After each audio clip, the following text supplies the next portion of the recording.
Today we are joined by an incredible woman, a personal friend of mine, a serial entrepreneur, an impactor, an access giver. I mean, she's practically hired most of Atlanta. Let's just put that out there. And now franchising outside of the state, creating opportunities from salon suites to restaurants, so many different really cool things. And more than any of the monetary success, she's just a dope person. So we are honored and blessed to have Snoop in the building today. Appreciate that.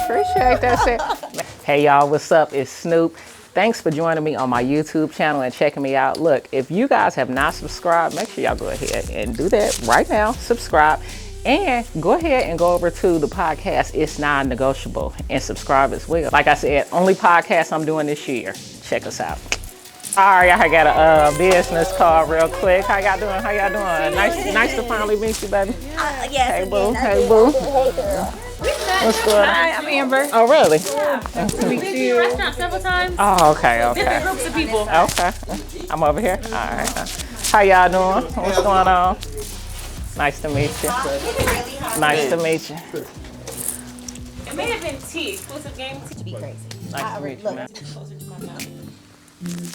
Our episode is our last one of the day. Thank you for just giving us energy, for leading our words, leading our emotions, and thank you for Snoop for volunteering her time with us today. In your name we pray. Amen. Amen. Amen.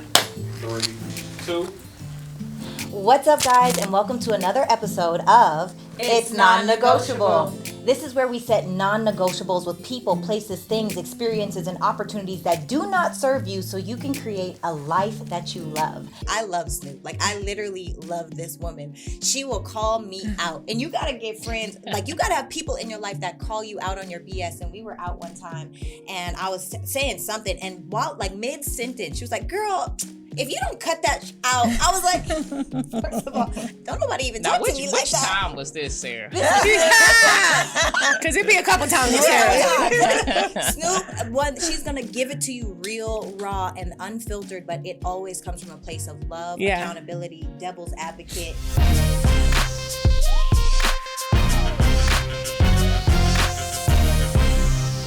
Well, the very first time I met you was, I think it was right around the grand opening of one of your restaurants. Okay. And I was just like, a Black woman owns this? I'm like, this is so cool. Like, where did you get that entrepreneur spirit, or you always been an entrepreneur?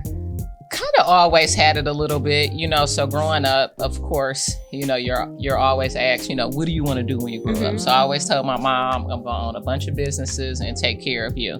Didn't necessarily have like a niche industry, that I was interested in. I just knew I was going to be somebody in charge. I've done had my hands involved in a lot of different types of businesses, but kind of settled on the restaurant industry, and don't mean settled in the exact terms, that it stands for, just that I've done so many different things, but kind of, I guess, found my way. Yeah.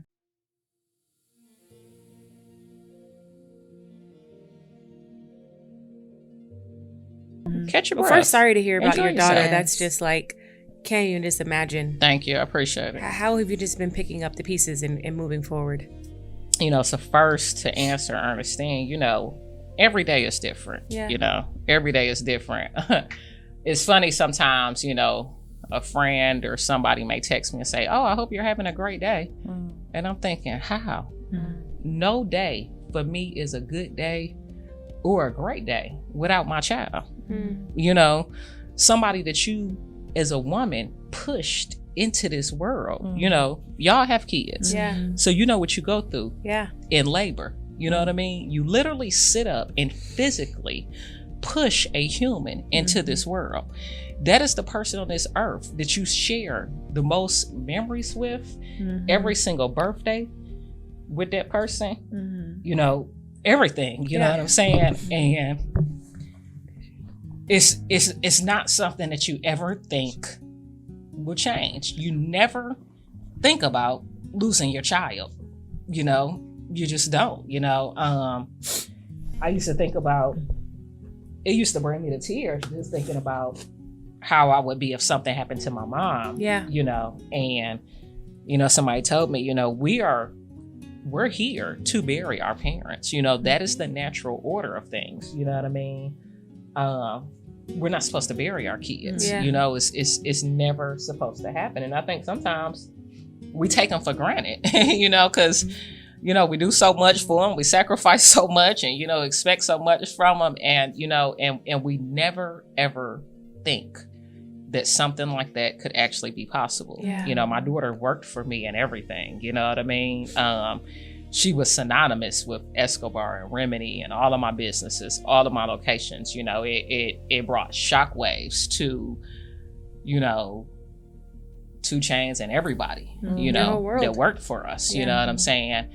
And, you know, so for me on a day-to-day basis, you know, in the beginning, I mean, there were a lot of days that I did not want to get out of bed and that I did not get out of bed, you know, and that it was just more so about taking care of myself, you know, and how do I learn to live on this earth, you know, without my daughter. You know, I've never been a person that has been lost for words. I mean, for the first few days, I could barely even really talk. I still have a lot of times, like my wife know when I go like this, that means it's just, I'm thinking about it. It's taking my breath away. You know, I still cry every single day, you know. I never have a day that goes by that I don't cry and think about my daughter. Hey y'all, what's up? It's Snoop. Make sure y'all join me and watch my episode of It's Non-Negotiable. Oh, I love that. I love you so much. Nice to meet you again. Good seeing you again, boo. Yes.